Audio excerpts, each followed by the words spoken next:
Welcome into the Sportsmemo NFL Every Game on the Board podcast with our next guest up, Robbie Veno. Robbie, welcome into the podcast. How are you?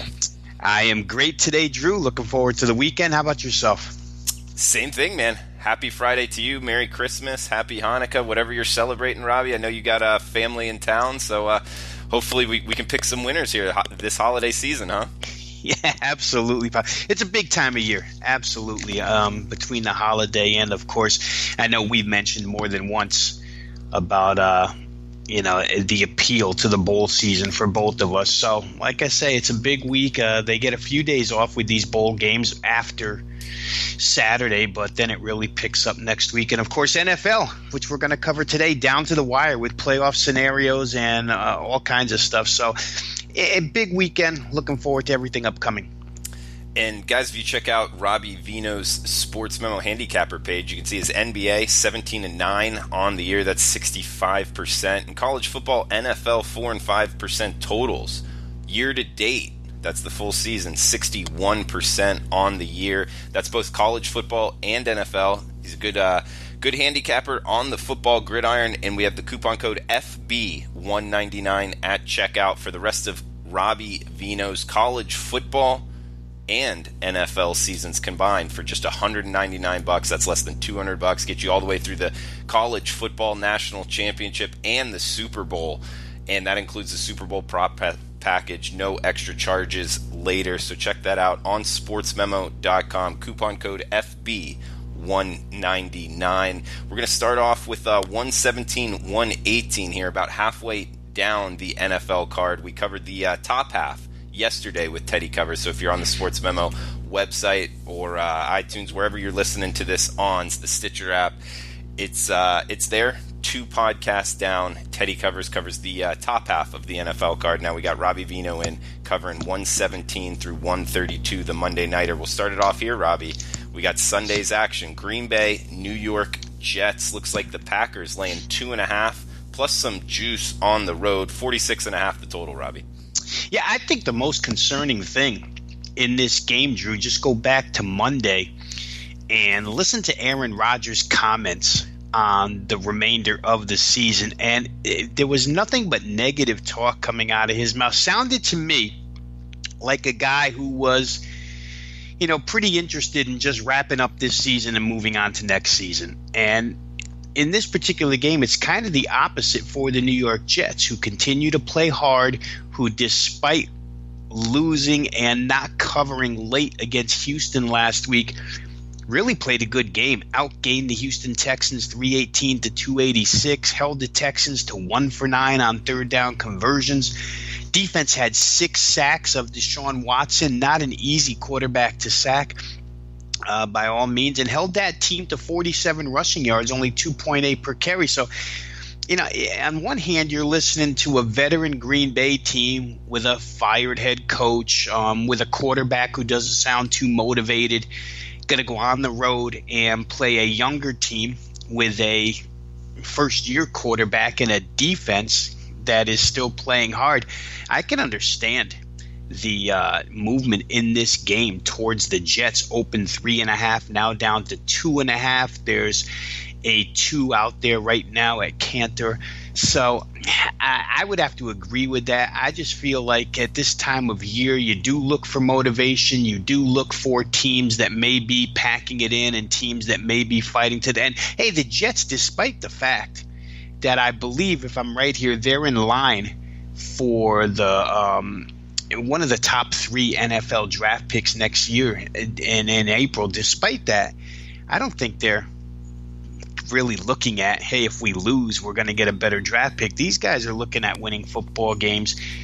If I had to play this one, I'd be on the Jets side, even though it's gone under a field goal. Now, guys who caught the 3.5 in the beginning certainly got the better value on this, and perhaps you'd even want to go money line on this game because of the fact that it's now dipped under a field goal. But either way, I think the Jets are the right side in that contest. And weather, really quick here, Drew, weather in the Meadowlands this Sunday, not a real concern. 39 degrees, that's pretty good weather for the East Coast at this time of year.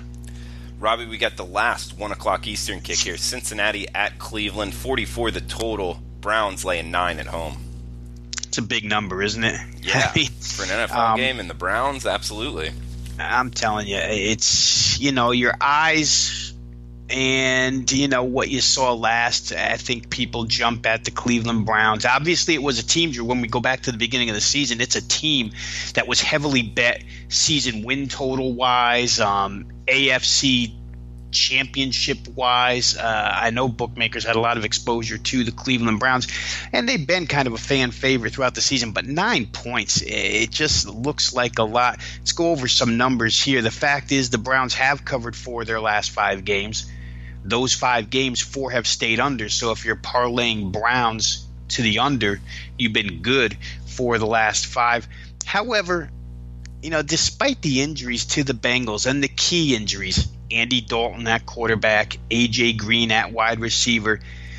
Despite all that, Jeff Driscoll has stepped in and not played bad at quarterback here. 80 of 133, 60.2%, 4 TDs, 2 picks. And the Bengal offense has scored 51 points in the last 2 games. So by no means is Marvin Lewis's team just packing it in either. They've continued to play well despite the injuries, or at least competitively. Let me not say well, I'll say competitively. Despite the injuries, Cleveland won this game first time around 35-20. I think it was almost exactly a month ago in Cincinnati when they win by 15, 35-20.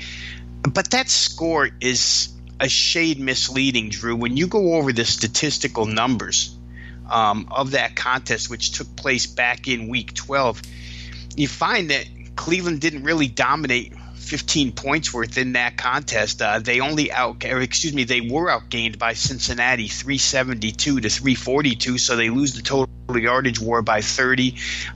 First downs were 25-24 Cincinnati. Cleveland threw for 258. Cincy threw for 243. I mean, if you just look at the numbers in that game, you wouldn't see 15-point victories. So I wonder if they're not overpriced here at -9 in this particular contest. For myself, where power ratings are concerned, Cleveland at home, I made a 5.5-point favorite. So we're looking at in excess of certainly a field goal and almost double the price tag here from what the power ratings indicated. So to me, there's value on the Cincinnati side. The Browns have had 2 wins by 9 or more points this season. They came on back-to-back games, but there was a bye week in between. They beat Atlanta 28-16 back in Week 10, then had a bye and then followed with a Week 12 win, 35-20 over Cincinnati. So they have done it before, but they've never been asked to lay this type of price this season. I think one big plus, if you're looking to bet Cleveland, the biggest positive I see in this game is the fact that Denzel Ward, their number 1 corner, is going to be back for this game. He's missed the last 2, and without him, Cam Newton with a bum shoulder, as we all know now, threw for 297 against the Cleveland secondary, and then Denver with a very, very pedestrian pass offense, threw for 238 last week against them. So Ward returning helps the defense. Still, I'd probably look to Cincinnati plus the points. To me, it's just too many here, and I think Cleveland's a bit overpriced in this game.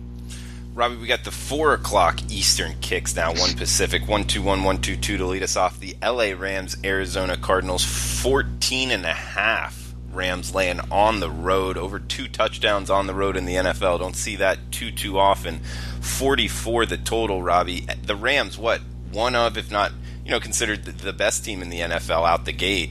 Hell of a run. Then had a couple stumbles here of late, still having to lay more than 2 touchdowns. This is kind of an interesting handicap, to say the least. What do you see here with the Rams Cardinals?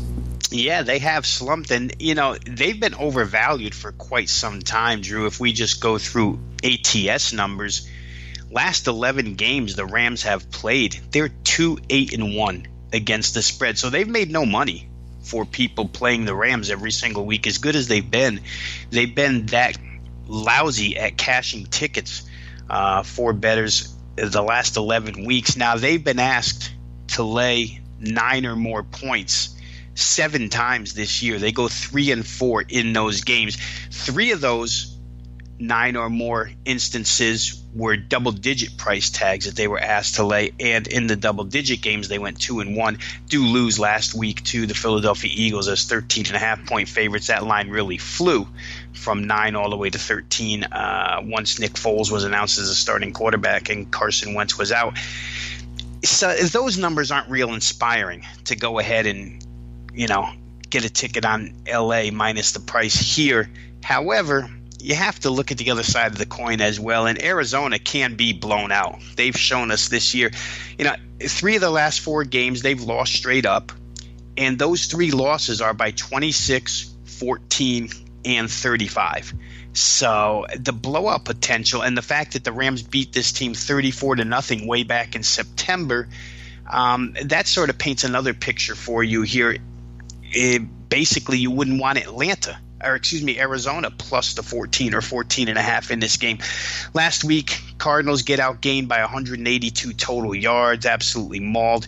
Their offense, we knew it was terrible right off the bat. First couple of weeks, they did nothing, and it continued that way. Then they entered a bye week, and you think maybe they'll make some adjustments. Josh Rosen's getting a little bit more familiar to the quarterback position in the NFL. Perhaps the offense will come out of the bye and be a little better. Has not been the case. Arizona hasn't gained over 282 yards but once in their last 6 games since their bye. So they've been no better offensively. The only game where they did get more than 282 was the 315 they picked up against Green Bay in that huge upset win. I don't know which side I would prefer here, Drew. Probably neither.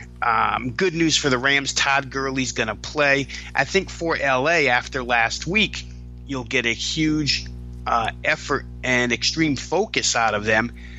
And in that case, perhaps you would like the LA Rams, but certainly 2-8-1 against the spread the last 11 weeks. Not enough reason for me to go ahead and bet the Rams. I'd probably let this one go. I don't even see a real advantage in this total, although it's been bet real hard from 47.5 opener down to 44 right now in most places. Some 44.5s out there. You could catch either number. But I don't know that I see any value in 44, 44.5 right now either. Robbie, moving down the card, we got 125, 126 Chicago at San Francisco. The Bears, one of the teams that the Rams lost to a couple weeks ago, 42.5 or 43 being the total. Looks like the Bears laying 4 on the road. Yeah, boy, and the 49ers just seem to be a popular team at this stage. They were a couple of weeks ago in the Denver game when Denver was without Chris Harris Jr., their best defensive player, when they were without Emmanuel Sanders, hurt in practice that week, their best offensive player, and the Niners went out and got the win. Then last week, they go out and get an overtime win against Seattle, and this week, more money coming in on the 49ers. Bears open 5, bet down to 4. A combination, too, Drew, a combination of sharp money and a combination of kind of that public money that believes in trap games or, oh my God, Chicago's only giving 4. Las Vegas is begging you to bet the Bears, so I'm going to bet the 49ers. That type of – I don't know. I don't want to use the word dopey because I hate to call people dopey, but that type of logic just is beyond me, and it doesn't necessarily work. But that's what you have out there as far as 49er bets are concerned this week. If you go through the numbers, I'll give you the biggest one of all right now. The 49ers defense hasn't forced a turnover in 6 games. 0 takeaways in their last 6 games. They're dead last in the NFL on the season. Played 14 games. They have 5 takeaways. Incredibly bad. And the Bears are the exact opposite. They lead the league with 35 takeaways so far this season, plus 30 against the 49ers, 35-5. The 49ers are also reckless with the football. They rank 3rd in the NFL with 27 turnovers. You start combining these numbers together, a takeaway defense versus a turnover-prone offense, a defense that doesn't force any takeaways against the Bear offense, which is getting better week by week with Mitchell Trubisky. Let's throw in quarterback sacks here, the line of scrimmage. Who's better at the line of scrimmage? The 49ers offensive line has not protected whoever the quarterback has been so far this year. It's been mostly Nick Mullins throughout this season. But they're 25th in sacks allowed. They've given up 44 sacks this season. Khalil Mack and the Bears, third in quarterback sacks. They've had 45 as a defense. To me, all these points at the line of scrimmage and where takeaways are concerned favor the Bears so heavily. I don't know why you would want to bet the 49ers in this particular contest. Maybe people are carried away with their last two wins. Maybe they're in love with Kyle Shanahan and what's going on there in San Francisco. But the Bears are 10-4 against the spread this year. They've got 10 straight-up wins, and 9 of the 10 have been by more than the 4 points they're asked to lay here. So they're not winning by 1, 2, 3. They're winning by margin every single week when they do win. The 49ers back 7 continues to be banged up. If you just go through their injury list, you'll see a bunch of corners with question marks or doubtful next to them. And their biggest weapon on offense the last couple of weeks has really been George Kittle. But the Bears' defense pretty good against tight ends so far this year. I mean, I can come up with a multitude of reasons to comfortably lay 4 with the Bears in this game. Don't understand the rush to the 49ers, and I'll probably in some capacity be on the Bears here. I don't disagree with you. That was a good tidbit you brought up. Well, you know, when they win, they cover. I like that stat. Teams moving forward on trends that they've been covering numbers. We got 127, 128 Pitt at New Orleans, 52.5 the total, Robbie, and it looks like the Saints laying 6, 5.5 there in the Big Easy. Yeah, it's a little crazy because both of these teams are noted for their offense, and yet the offense has dragged them down recently. For New Orleans, it's been a 3-game stretch ever since that Monday night game against the Dallas Cowboys where they were beaten 13-10. And, you know, X's and O's wise, schematically, teams have gone to sort of an umbrella-style defense the last 3 weeks against New Orleans to take away the big play, to force Drew Brees and company to dink and dunk their way down the field after having their way with big plays throughout the season up until the Dallas game. The formula's worked really good for teams the last 3 weeks. I mean, let's face it, Tampa Bay is not a great defense, but Tampa Bay, who played this New Orleans team a couple of weeks ago, played this style. They saw what Dallas did. They copied it, and New Orleans was stymied for about 2.5 quarters before they really got the running game going late third quarter. They'll have to get the running game established here. The problem with that is that both of these teams have top 5 run defenses in the NFL, so the running of the football is not going to be easy for either side here. Pittsburgh will not have James Conner again, so look for Jalen Samuels out of the backfield. But these two teams are probably going to have to resort to, on offense, the right shoulder, right arm of their quarterbacks and their receiving corps, which isn't a bad thing.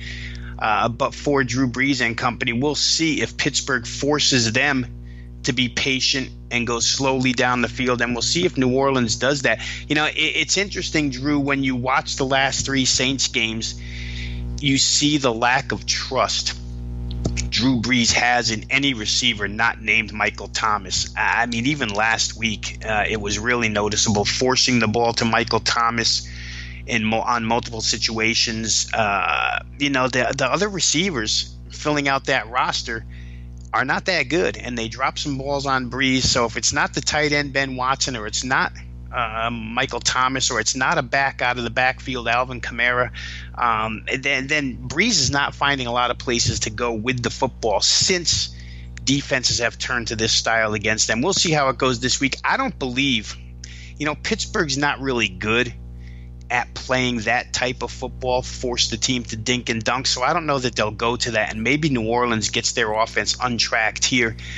And I would think the same for the Steelers. Despite not having Connor, I think this is a really, really good defense for Pittsburgh matchup-wise to face. Schuster looks like he'll play.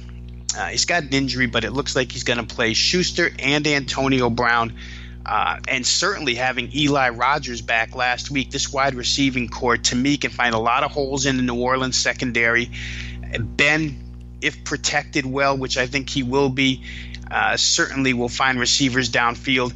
What may end up being the biggest key to this game is the offensive line cluster injury that the New Orleans Saints are going through right now. We saw it last week, and it's really one reason why they haven't been able to run the football successfully the last couple of weeks. But you're talking about three key guys, both tackles, Jermon Bushrod and Teron Armstead. Both of these guys, again, questionable for this game. And Max Unger, who got hurt last week, also questionable. If New Orleans is down three starting offensive linemen, it's going to be very, very difficult for them in this contest. Both teams obviously playing with playoff implications in this game. I think the effort will be there for both sides. I don't think one side is more motivated than the other. They both have something to play for. But to me right now, I think you got to check those New Orleans offensive line injuries. If so, I'd be on Pittsburgh.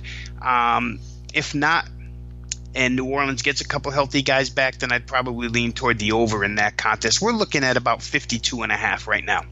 Robbie, we got the Sunday night game, 129, 130, Kansas City at Seattle. Good one here to end it, the Sunday slate. 2.5, the Chiefs laying on the road. Tough place to play, 54.5 the total, Robbie.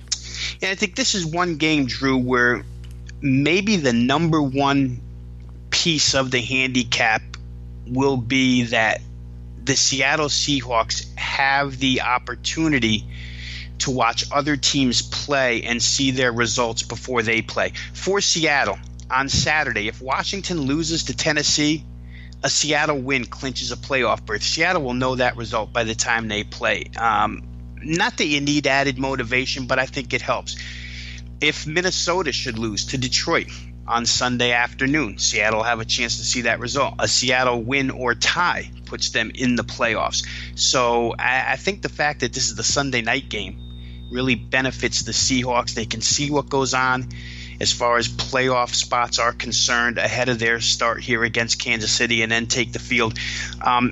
Anytime Doug Baldwin is on the field for Seattle, I've liked to play their games over the number. Now, this number is especially huge, 54.5, because it involves the Chiefs. I don't know if I'll get there with 54.5, but when Doug Baldwin has not been injured and he's on the field as the Seahawks' number one receiver, either A, to catch passes, or B, to be a pretty good decoy and allow Tyler Lockett to get his share of big catches. Either way, Seattle becomes a better offensive team. Add that to Chris Carson and the ground game that they found, and the fact that KC is not real good at stopping the run. They give up 127 yards per game. You can start stacking fundamental reasons why the Seattle offense should be successful here. Question is going to be, can they stop the KC offense? Kansas City's had extra time to prepare. They're off of that heartbreaking Thursday night loss in Arrowhead against the San Diego Chargers, or Los Angeles Chargers.